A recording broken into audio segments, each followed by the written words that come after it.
Well, welcome back, everybody, to another podcast from the Miles Driven. We've got quite a few topics to cover today, and this is going to be a slightly shorter podcast than we had last week when we had guest Owen on the show. We're having another podcast with him pretty soon, so make sure you are subscribed to the channel, and also if you listen to this on your podcast player, I think you can do a follow or something like that. But I'm going to go straight into the news, and then I'm going to talk about what I've been doing this week, which has been driving a Volvo XC90. There'll be a review coming on the main channel shortly. It's a really interesting car, the XC90, and it's been with us for so long that driving the latest iteration of it and having it for a few days, it sort of highlighted a few things to me about new cars. But let's do the news first. So we've got interesting couple of, this always happens about this time of year. You get warranty companies will issue their press releases. They always got to do something for the news, and they do the most and least reliable cars. Warranty-wise, did the least reliable list, which always gets quite a lot of traction in the media because, generally speaking, the least reliable cars will always be sort of the chunkier, more luxury end, because it's basing it on essentially on overall cost and number of reported issues. And of course, the more complex you make a car, the more likely you're going to have even a small issue with it. If you compare, for example, a car that has power windows versus a car that has, a handle that you twist, or manual windows, it's very, very unlikely you'll ever have a problem with manual windows. Whereas, you've only got to have a small electrical fault to have power windows. So when you start scaling that up and up and up, and you get to luxury cars and big luxury cars and expensive luxury cars, there's no real surprise which cars are on the list. Leading the pack is the Land Rover Discovery. Not a huge surprise. It's usually in the top 10, probably top 5. I think from a warranty perspective, the reason it ends up there is because of the earlier cars, especially because they do get extended warranties put on them, usually with these companies. And I think 2021 was quite a big year for Land Rover. I think they did a lot to improve some of the issues they were having with reliability. They actually had a press release years ago. I can't remember what it was, but it was essentially that they were assessing the costs to them as a manufacturer from warranty claims, and they were looking at all the areas that were most reported and really trying to spend additional research money in reducing the impact of those warranty claims, reducing reliability issues. And I know a lot of people will say, oh, you're always an apologist for Land Rover. Look, I've had Land Rover and Range Rover products before. They've been fine for me. But I do appreciate, every time I do a guide, someone will always pick up that they've had a major issue. I think if you look at those, because again, the Discovery's been around for a long period of time, the 2017, 18, 19, 20, possibly going into 21, there are some fairly frequently reported similar common faults that happen with them. So it's no real surprise to me that it leads the pack. The cars that were in the list actually surprised me a little bit, in that a lot of people always pick on Range Rover, but the full-size Range Rover didn't make the bottom 10, I say the top 10, bottom 10 of the least reliable. It wasn't in there. So it seems that as Land Rover were going through their new iterations of cars, they are getting themselves out of the very bottom of the pack. The BMW 7 Series was in there, the S-Class was in there, and really you could probably guess the list. I was going to read it out, but it's kind of pointless. It's essentially high-end luxury manufacturers that have the most amount of technology and equipment in cars are the least reliable. That really is no surprise to me at all. I don't think it would be a surprise to anyone. As I say, the more you put in a car, the more likely you're going to have a problem with it. I think one of the things that I don't like when this reporting gets done, especially outside of the automotive sphere, is no one says, let's just put a small caveat on that, and that's that we're really naming the most popular luxury cars and we're not specifying what the issues are. Because there's a huge difference between the panoramic roof wasn't working last week and needed a slight adjustment or a software update, to the engine has thrown a rod through the side of the block. Those, one's an inconvenience that if you get it sorted quickly, you can forgive and move on. The other one is a catastrophic failure that's going to really be an impediment to you carrying on with your life and your day-to-day business. So, it doesn't highlight, oh, okay, this is the average cost and the top 3 failures are this, for example. Now, on the other side of the scale, this one, again, it's not that much of a surprise to me. There's separate to warranty companies, there are general reliability surveys done. Suzuki, as a manufacturer, has one. It's number 1 in the UK this year. No real surprise to me. You've got Toyota Reliability, a smaller. So this is, again, something that doesn't get taken into. And again, I just want to point out, the reason I'm putting all these caveats in place is when I worked with data, it was very, very easy. And I get a bit sick of seeing a lot of social media, general news reporting, some people that should know better, some people that don't know better, that we've, A is B, which equals C. It's very, very rarely in data. And I'm sure many of you watching who appreciate that I'm just frank and honest with anyone with this sort of stuff. It's very, very rarely A plus B equals C. And with Suzuki, I'm not surprised they're most reliable because they're backed by Toyota. They're part of the Toyota sort of family and group. So you've got cars that generally, from the outset, the way they're engineered is towards the reliability sphere rather than trying to be cutting edge and sell on that way. But also, you have a smaller sales sample. So the reason Toyota would be less likely than Suzuki to get the most reliable award in the UK is simply the more you sell, the more likely you're going to have a problem with every 1 in 10,000 cars, for example. So you're super reliable. If you sell 9,900 cars and the other person sells 20,000 cars, and we'll just say as a sample rate, you have a failure of 1 of every 10,000, well, the one that sold more is going to have 2 failures. You're going to have none because you're just below that. I'm not saying that's what's happened with Suzuki, and I'm not meaning to take anything away from them.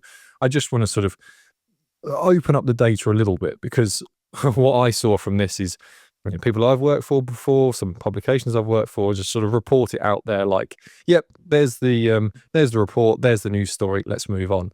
And I just think it's a little bit unfair to people buying cars, because what you'll take from this is, if I want reliable, buy a Suzuki. And it's like, that's part of the picture. But is a Suzuki definitely, an S-Cross or something, definitely more reliable than a Toyota RAV4? Maybe, maybe not. So I'd say definitely congrats to them. They've made it onto the number 1 spot. There's just a few other things to sort of take into account. And if you're looking at them or a Toyota, don't let that particular thing sway you. If you're really sort of big on reliability, underneath, those cars are very, very similar. So I just hope that clarifies and helps a little bit, because I don't like sometimes when you see this most and least reliable and it gets all over socials and video platforms, and people will say things without having a bit of context to it. So hopefully I've added a little bit of context to that one. BYD are planning to do a big splash at the at the Goodwood Festival of Speed this year. They're going to officially launch their luxury brand, which is Denza, into the UK. And as I understand it, they're having sort of quite a large pitch there, and they're going to bring all their cars. So that sort of further march of BYD into the larger sphere of the car world, and especially shows their sort of commitment into the UK. I think if you're looking at one of the new manufacturers out there, BYD, they've got to a point now where you kind of say they're unlikely to go anywhere. They're selling enough, they're profitable enough, they're moving a lot of units of vehicles, and they're increasing their market share in the UK. So this is that thing of, you always feel unfair when you have new entrants into a market, whether it's a sports team, a clothing brand, whatever it is, because you kind of need a bit of social proof for more and more people. And then once you get it, it's a lot like, actually, for someone who's built a YouTube channel from nothing, when you've got 10 people that are subscribed to the channel, you're fantastic and you're thankful to all those people. The same for all of you, by the way, that listen to the podcast. You're extremely thankful to all those people, because they are sort of backing you, and they act as social proof to the next 10, and then you get to 1,000 and that acts as social proof to the next 10,000, and then before you know it, you're on your way towards 100,000, which, thankfully on the main channel, we've gone through those growing pains, and I think we're going up towards 50,000 now, which is fantastic. Well, I think we're at nearly 45,000, so we're sort of getting there, but it's a bit of it's not necessarily you might be really high quality on day one. People need to see them on the street and see you're committed to it. And I think that is partly what's happening with a lot of Chinese manufacturers and new manufacturers from around the world entering into the car market. People need to see them on the street. They need to see that people are sticking around. And fair play to BYD, they seem to be doing it, as I say, bringing another brand into the UK. Now, away from sort of regular car news, the Golf GTI Edition 50 has snatched the front-wheel drive production car track record at the Nürburgring. It's quite a long title, it has to be, because it's essentially the car that you'll go and buy in a showroom has gone and taken the Nürburgring record for that segment of vehicle, which is front-wheel drive and production car. Fantastic, really happy. I think the 8.5 GTI, I think because of the Mark 8 when it was released, there's still overhang from how good the Mark 7.5, the facelifted Mark 7, sort of 2017, how good that car was. I got to drive one again a little while ago, and I just reminded me, I was just like, yeah, this is really good, and it's hard to then sort of move the marker on, because if you love something, even if the next thing's just as good, you just sort of stick with what you love. But I think the 8.5, they addressed a lot of the aspects and the questions that I think were raised when the 8 was released, and so I'm not surprised they've managed to go and get the front drive record. I think the only issue for me is the GTI Edition 50. It's more money than a Golf R, and I think you can actually buy a Golf R Black Edition, so you've got all the spec and all-wheel drive, and this is more money. And I think to some people, if you really love your GTIs, if you love front-wheel drive, if you love having something special in the GTI family, then yes, I could understand why you would look at this car. But if you were trying to make sort of the sensible decision of, I'm looking, and I'm not too bothered about records or limited editions or special wheels or badges or anything like that, I still think the Golf R, especially at this money, this is over £50,000, this Golf. Knowing that also you could probably walk into a Volkswagen showroom today and get a bit of money off of a Golf R. I'd probably want to drive them both, but I accept the Edition 50 is moving the game on from the standard spec GTI. I just wonder on the road, aside from having the badges and feeling like you've got part of the history of the brand, which I know is very important to some people, and I'm not knocking them at all, I just wonder if for your average person, the R might still take the money out of your pocket. The only thing I would say, the advantage with the GTI, if you're someone out there who's a bit of a family person, whether you're a mum or you're a dad or grandparent, and you have to fit, or aunts, uncles, all that, you have to fit something in the back like a pram, you need to go for the GTI. You can't fit, or at least a full-size pram. You can fit the strollers and stuff, but a full-size pram, you'll be really struggling in a Golf R because they have to raise the boot floor a little bit, whereas GTI, you'll be fine. I know that from personal experience. So if you're at that stage in your life where you do have to think about what you're going to carry in the boot, then maybe the Edition 50 will give you all the hotness, but you get a little bit more boot space because you haven't got the raised floor. BMW are celebrating another quarter of profit. I have to say, BMW have been quite exceptional over the last couple of years. A lot of brands are struggling to make money. It's just the reality of the car business at the moment.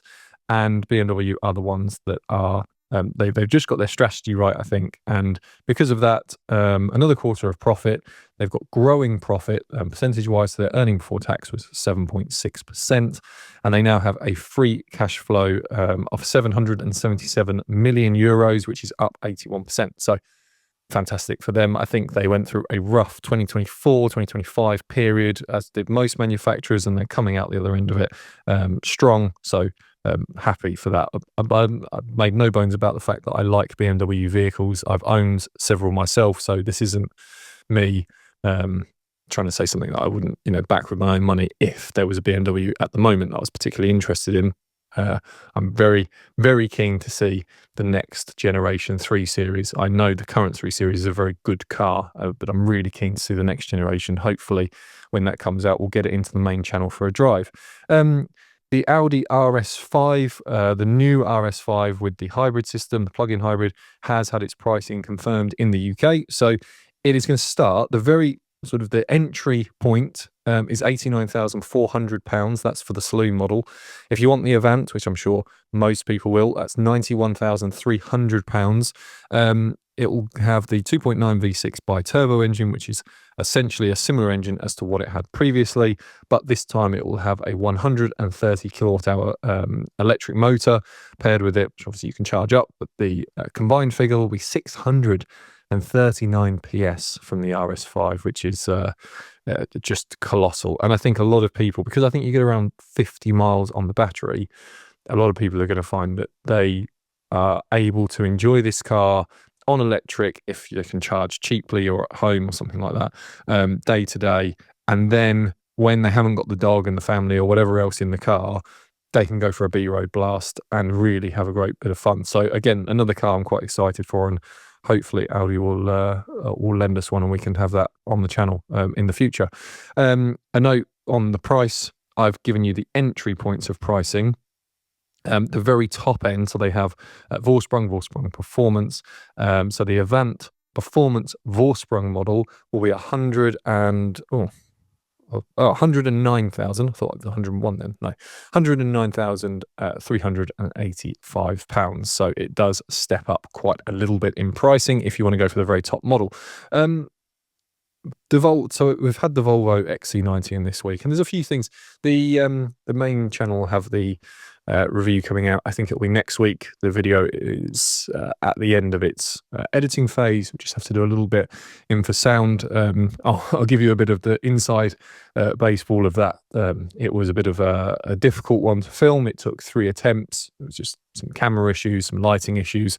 If you subscribe to this channel and you're subscribed to the main channel, you'll see there's a couple of shots where I'm a bit blurry, and I do try and make sure that we get really high quality footage and audio, and unfortunately, they were good scenes, just the camera blurred a few times, and that was a bit disappointing. But so after about 4 or 5 attempts at doing the same drive and saying the same thing, I was like, right, okay, this is as far as it needs to go. I think people I'm starting to fatigue, and I think that's a worse case for people to watch than it is to have a little bit of blurry scenes here and there.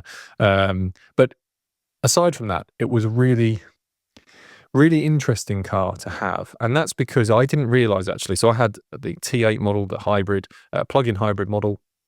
They only do 2 engines now, a 2-litre mild hybrid and a plug-in hybrid model. I'm going to bring it up on screen for myself, actually, just so I can sort of refresh a couple of the statistics. But what I liked about the XC90 is that it sits in a little segment of again, I didn't know it sat on its own, but the plug-in hybrid model, because it's 7 seats, really, it's kind of on its own. There is the Mazda CX-80. That's also a plug-in hybrid 7-seater.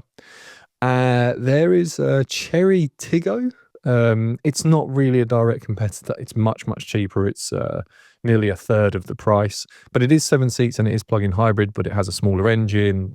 I think it has about similar battery range, but it's a slightly smaller car, etc., etc. So, I was sort of plucking away, trying to find anything that was a plug-in hybrid and a 7-seat, and actually it was much more difficult. I thought there were more out there than there actually are. The X5, BMW X5, you can buy it as a 7-seat model, but it's offered as a diesel engine, and I'm guessing this is all about where they put the battery in the car if you have it as a plug-in hybrid, and that sort of cancels out the ability to then have the storage space for 7 seats. And I think the fact that the XC90 has managed to increase its battery size. I think it started with around 10 kilowatt hours. It moved up marginally at one point. I think it was 11.8 or something like that. And I think it moved to 14 kilowatt hours. Let's just see if I can bring it up, because it's had so many revisions. It's interesting driving one of these after now, it's been on the market for just over 11 years, for 12 years now. Seeing all those variations of it and what Volvo have done with the car to try and keep it fresh, but also try and keep it with the market, because other plug-in hybrids have obviously got larger and larger and larger and larger batteries. They've pumped this one up to 18.8 kilowatt hours now. That's the largest battery that they've ever offered in the XC90. I think I've put a filter on for age because all I'm getting is the very, very new ones, unless I've put something else in there. No, looks like I'm... That's a bit of an odd one. I think it's got the filter stuck on. Yeah, give me a second on that one. I just want to find what they were, because I think when we did the guide on it, it was an interesting...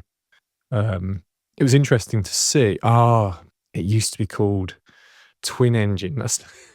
So again, when the cars stick around for this long, manufacturers have to try all different things with them, and frustratingly, okay, let's just put battery and see. Right, so it used to be twin engine. So it started out at 19.2 kilowatt hours. That was the first iteration of these. And so we're actually at now double its original battery. So 9.2, it's over 18.8 now.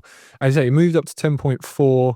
And then I'm sure there is a mid-step. I thought it got to about 14. If I can find any proof of that, I'll tell you. But the interesting for me is you get about 40 miles today on a charge. I think Volvo claim 43. I will admit I had it in pretty much perfect conditions for a hybrid system. So when I've had some electric cars in, when I did the Cupra Born review on the channel, that was a drive through winter. I had the car for an extended period of time, a few months, and it was all during the sort of worst months to have an electric car, and it's why I never saw the range that the WLTP figure is on it. It went up to 11.6. Yeah, so it's had these real small jumps, but it's very funny looking at the XC90 over its years. It's had marginal increases, and I guess this is all because they couldn't find the space to put the battery. But yeah, it's the difference of when you're testing these cars. You always have to have in the back of your mind when we have electric cars on the channel, for example, and it's the middle of winter. You very rarely, especially when you're testing a car, ultimately you are trying to drive it as normally as possible, but you also got to take it out there and make the car uncomfortable to see where its limitations are.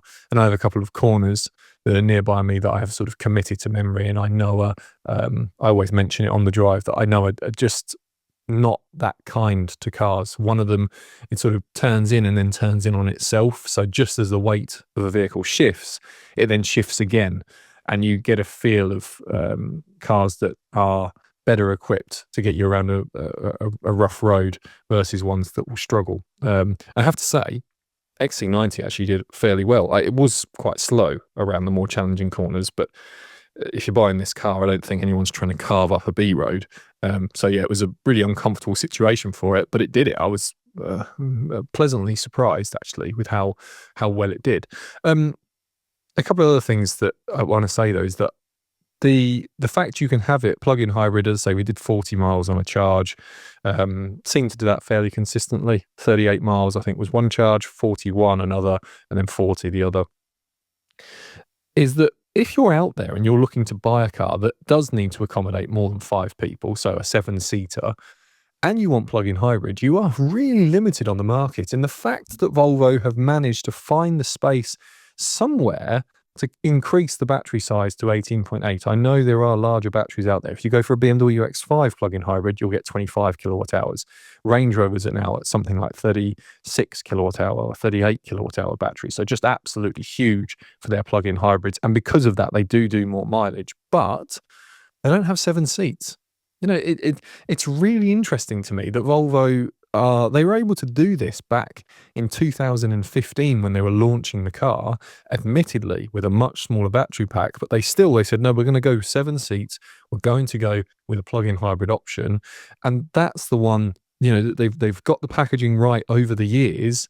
And today, to have double the battery size and 40 miles is, I think it ticks a big box for a lot of people.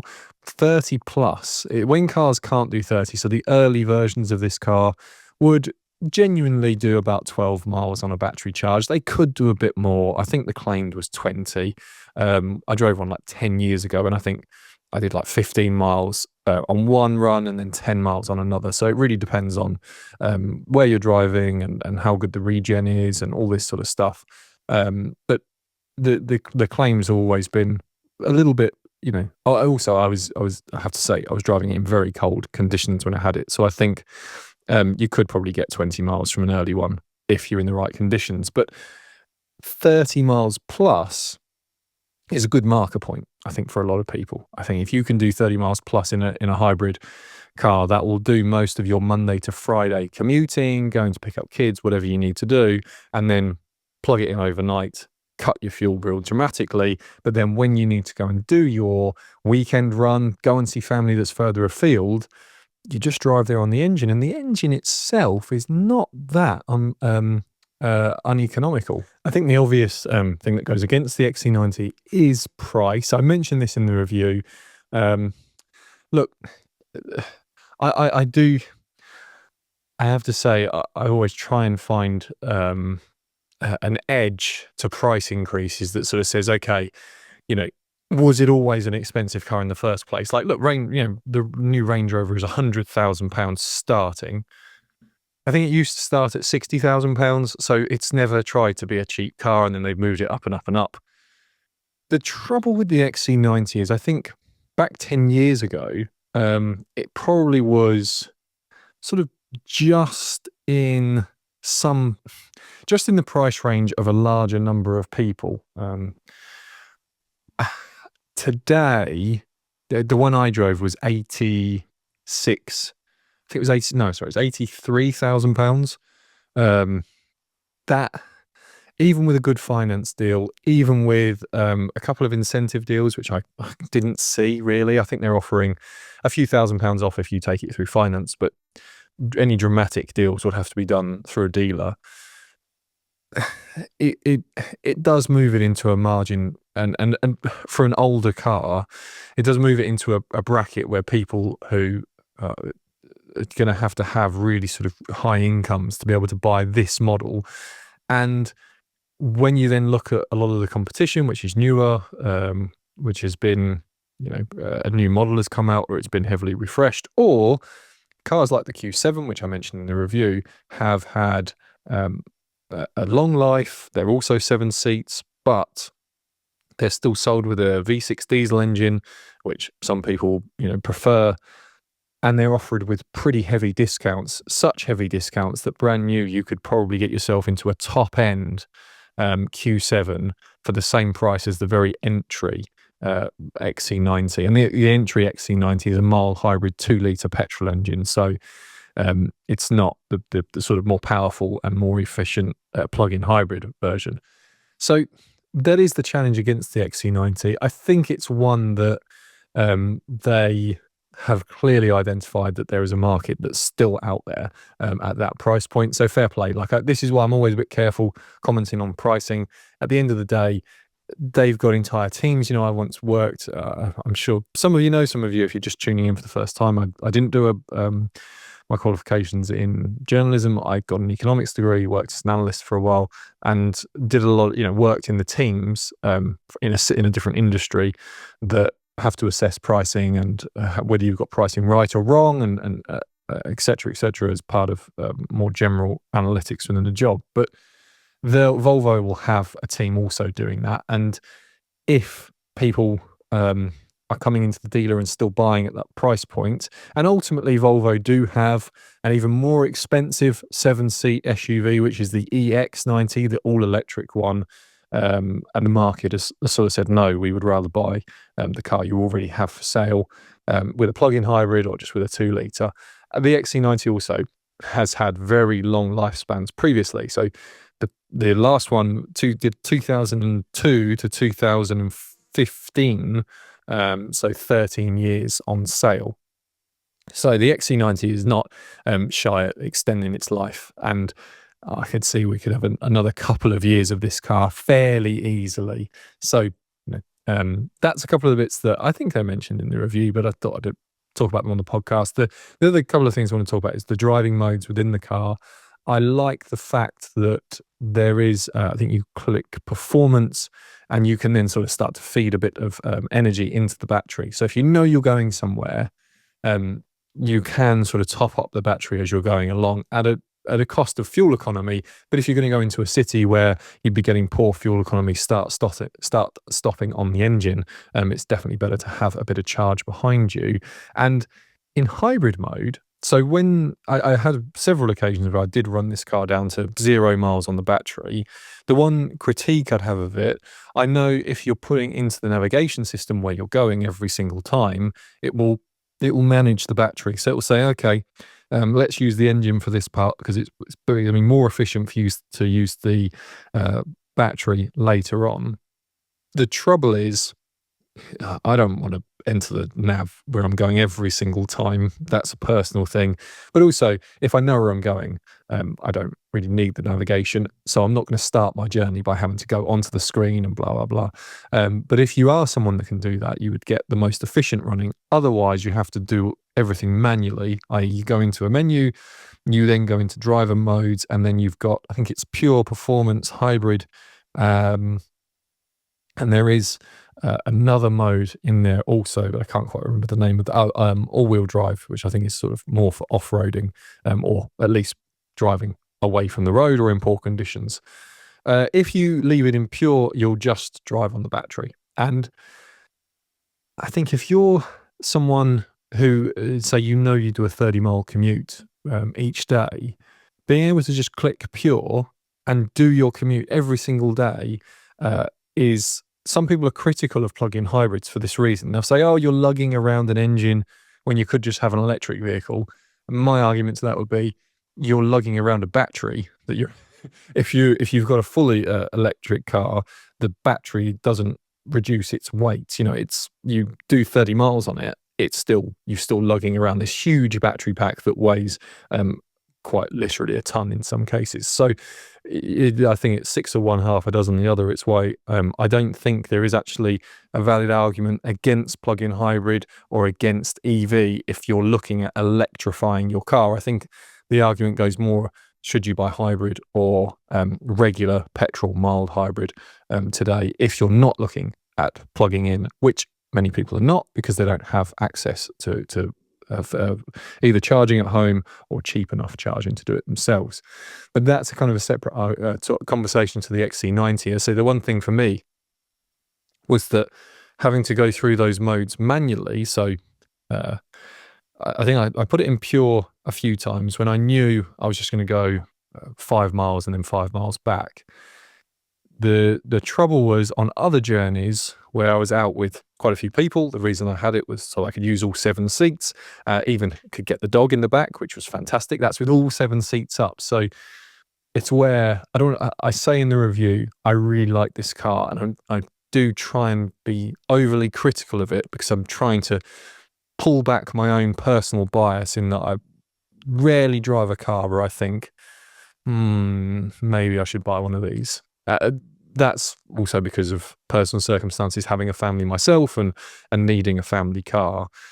The XC90, it ticks a lot of boxes, and yeah, because of that, I'm trying to find sort of areas to be critical on it. But I think that one of the aspects that was a little bit more challenge is, say you've got 30 miles left in the battery and you're out with friends and family, and I'm sure a lot of you, if you've been the driver in this situation, will know this. You're with a group of family members or friends, and one person has said, well, let's just go there and then we can go home and have some lunch. And then you've gone there and the plan starts to change, and it's, well, why don't we go to so-and-so place to have something to eat? Or, oh, I've been to this shop and they don't have it. There's another shop 10 miles away. Let's go there. And pretty quickly you end up doing 50 miles that day instead of 10 miles. I think there's a lot of you that would be really nodding away at this point in the podcast, having had that point in your life. And the only trouble is that if you're in this car and you're having that sort of unplanned bunch of trips, the car will essentially run the battery all the way down to nothing and then leave you in sort of a hybrid mode, where it's trying to put a little bit of power into the battery through the engine so that you can get away from roundabouts and stuff without using the engine, but then the engine cuts in, and it's not that efficient to do it that way. It would be better if you could sort of click a button on the car to say, keep me at 5 miles range. So run the battery down, but instead of going all the way down to 0, I want to go down to 5 miles, and then I want to try and hold as best as I can that 5 miles. I do want it to start to slip away slowly, but much, much slower. That would be the nice sort of turn point. There is a hold function that you can manually click, which that's what I ended up doing. But again, all of this is not like it's all just there as a button. And again, this is a separate conversation about touchscreens. But to do it, it's down bottom left into systems. Then it was top left, power or car or driver preferences or something. And then from there, it's scroll down, and then you're into the menus, and then you can press hold. I think if you leave the menu for like 10 minutes, it will default back to the map. So then you have to do all that same thing again. It's eyes off the road time that you could do without. Also, in doing all of that, the car then tells you keep your eyes on the road. So it'd just be nice to be able to have some default system where you could say, I'm going out today. I've got no idea where we're going because I'm going to be told to go left, right, and center. Run the battery down, but when you get to 5 miles, start to run it down much slower, because what happens when you get to 0 miles is then you've still got 10 miles to do. And those 10 miles are sort of stop start, and it's where you really could have done the battery instead of the 70 road that you've just cruised along for 5 minutes to get from one place to another, where it used all the battery up, and actually that would have been more efficient to use the engine.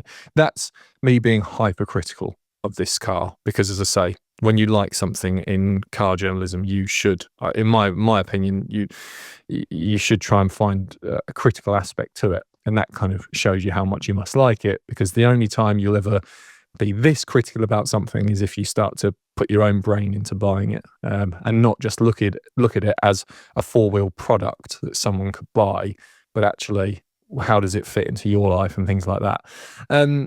The other small aspect I'll talk about is just acceleration for this thing. You'll see again in the review I talk about there's a delay. When you put your foot down, nothing happens, then you go. It's not that big of a deal.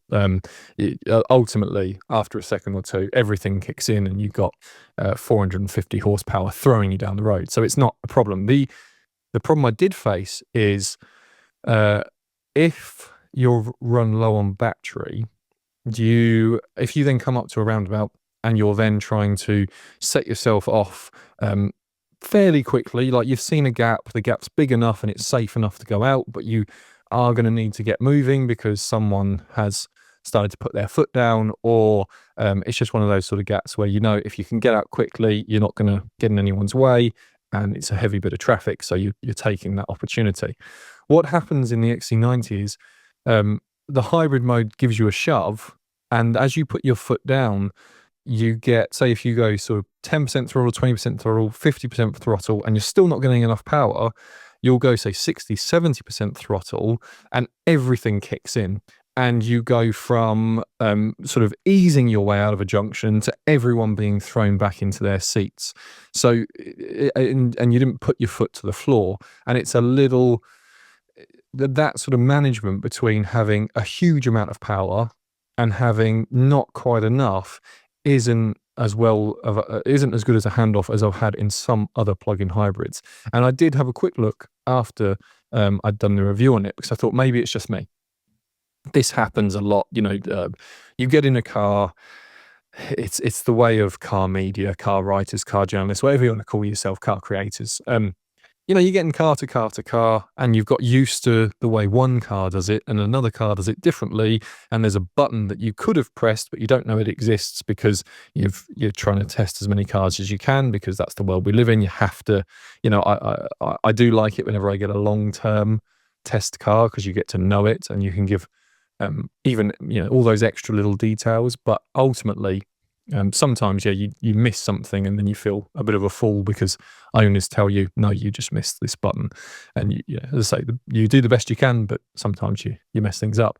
And in this case, I thought it must be me because I had 7 people in the car uh, and just waiting at a very large roundabout. It's 60 roads on both sides of the roundabout. So most people are being sensible and doing 30, 40 miles an hour. A few people are basically flooring it all the way around. And I've come out and this car has come round at incredible amount of speed. And I thought, well, I need to get out of the way. They're obviously, didn't even see them. They had just launched into the roundabout. And there was enough, there was still, as long as I was going to boot it a bit, we weren't going to be crossing paths or getting in each other's way. But as I did, I moved my foot down another 10%. And as I did, we got 100% power. It felt like everyone was shot back in their seats, and it was like, oh, yeah. And I was like, oh, I'm not trying to do that, guys. No, I was just trying to get out, get going. And so I went onto the forums afterwards and noted that this seems to have been being reported by owners over the last 10 years, and it's definitely got better. But the handoff between just EV, just engine, EV and engine together, and then EV and engine together to deliver power is not the most seamless. Is it a big problem? No, I'm nitpicking. But it's something you should be aware of if you're looking to buy one, or if you've experienced it in an XC90, because you'll think you've done something wrong or there's something wrong with the car. It isn't. It's just the way it is. I get it from Volvo's point of view. They're sort of like, if you were demanding 40% throttle and we were giving you the maximum kilowatt output of the e-motor, of the electric motor into the wheels, and you're still saying, I need more, and pushing that throttle pedal down harder, then we're going to send the engine in, but we're going to send it in not at 1,000 RPM or 2,000 RPM. We're going to send it in at 3,000 or 4,000 RPM in a lower gear because you clearly want acceleration. The trouble is the amount of torque delivery that you're getting through the car, so that sort of shove that you're getting forward, goes from quite normal to really heavy almost instantaneously. And ultimately, I'm sure it's helped quite a few people out because it gets you out of a bind. Certainly, I was gone. That person who came flying into the roundabout, they were long gone in the rearview mirror. I didn't see them because the second I applied a little bit more throttle to get out of their way, I was a long, long way out of their way by the time they got around to where I was, because the car kicked in and sent me straight down the road. But I think it could catch you out if, for example, you were heading into, I do this on the test route. It goes from a 40 zone to a national speed limit zone, straight into a bunch of corners. And I use that as an opportunity to sort of test the car out a bit. So full throttle, bit heavy braking, hard right turn, hard and sharp left turn. And you'll find that, especially if you're in hybrid mode, which is the mode, I should say, actually, I should just add a big proviso in what I'm saying. If you experience this as an owner, if you put it into performance mode, you shouldn't have such an issue. The handoff is more seamless, and I think that's because you're getting higher torque output initially. When the engine kicks in, it's much more even. So yeah, just as an aside, but yeah, I noticed this, that you kick on, and if someone was coming towards a corner, they would suddenly get a lot more power than they were expecting, and then they've got to hit the anchors to get themselves slowed down to make the corner. So just as an FYI to people that own one or thinking of buying one, if you experience it on a test drive, it's just the way the car is. It's actually, in some ways a big plus, because you do get yourself out of trouble if you are trying to just sort of clear an oncoming car or something like that. The downside is your passengers will think you're trying to floor it and make a point, and you're not. So just as a quick aside there. The other thing I would say is the one I had, because it was top spec, had larger wheels on it. And I think I say this in the video, it's a bit of a gift and a curse when you've got large wheels on a car, that you get that slightly sharper turn in, and you get a bit better of a feel of the road. But there's always going to be a cost. The lower the profile tyre, the less comfort you're going to get. And really, unless you're going for some of the Bentley systems, the Rolls-Royce systems, the real sort of McLaren, there's a few manufacturers that put in suspension systems that are so advanced they can just iron out all the bumps and lumps of the road. But even with the air suspension, the XC90 can only do so much. It's trying to get a fair old amount of weight on a big set of wheels through its air suspension, do it as comfortably as possible. Ultimately, there's going to be a little bit of a cost benefit exchange going on there. For me, it didn't bother me that much. I do mention it throughout the review because I think it's important. I think for some people, if you drive one and you think, oh, it's too much, just ask to drive one on a set of 20-inch wheels, which will be the core specification. I think there's one specification above that has the 20-inch wheels. And you can always, if you love the car, but you find and you want the high specification, there's a reason why eBay and all these places exist. You can always buy yourself a set of 20-inch wheels, tell your insurance you've switched over. In a lot of countries, you'll have to have the smaller wheels anyway for your winter wheels or your winter tires. So, yeah. But no, I thought it was worth talking a little bit more about the XC90. I say it's a real charming car, and I'm really happy it still exists because I'm fairly sure the one we have today is not what Volvo had intended or thought to make. I think they believe 2025 would be the XC90's farewell. The EX90 would come in and everyone would just start buying the electric one. And obviously that hasn't happened. And thankfully for Volvo, or fortunately I should say for Volvo, they had a good enough car in the XC90 that they could just give it a mild refresh and send it out. And against modern cars today, it still competes. And that's strange. I don't know a time, if I'd driven a car from 2005 in 2015, the XC90 would have been one of them. It was starting to feel, when the old XC90 came to the end of its run, compared to the newest stuff, it did feel like an older car that had just been refreshed.